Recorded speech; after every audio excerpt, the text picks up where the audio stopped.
За ресторанд 19 ширээнүүд 19 ширээтэй ширээнүүд бол 3, 4, 5 гэсэн утга сандалтай 3 ба 5 сандалтай ширээн нь 40 суудалтай гэдэг хэлсэн. За ресторан бол нийтдээ 76 суудлын багтаамжтай. За хэдэн ширээ 3 сандалтай вэ гэж. За тэгэхээр эндээс бол биднэрт бол өгсөн байгаа.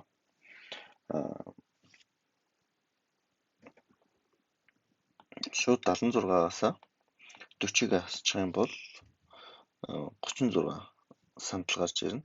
Энэ 36 сандал бол юу вэ гэхээр 4 сандалтай ширээнүүдийн ширээ гэсэн. Өөрөөр хэлбэл 36 4-т хуваачих юм бол 9 ширхэг ширээ бол яг өгөхөр 4 сандалтай болж таарна гэсэн. За биднэрт бол 3 сандалтай бол гэсэн учраас нийт ширээнийхээ тооноос 9 асчих юм бол 10 ширээ бол яг өгөхөр 10 ширээ 3 эсвэл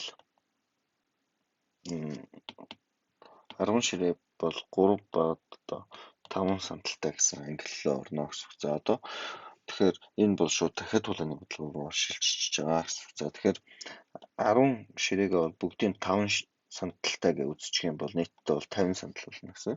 Гэтэл бид ресторанд бол энэ 40 ийм суудлах хэрэгтэй гэсэн учраас 50-аас 40 асчих юм бол 10 одоо сандал бол илүү гарч байгаа гэсэн үг тийм. Сандал илүү гарч байна. Энэ бол илүү гарч байгаа.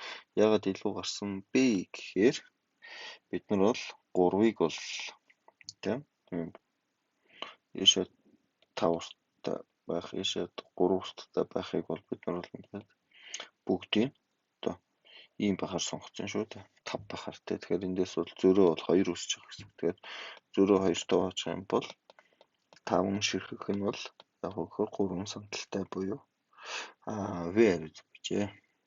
Б хариуц бичээ.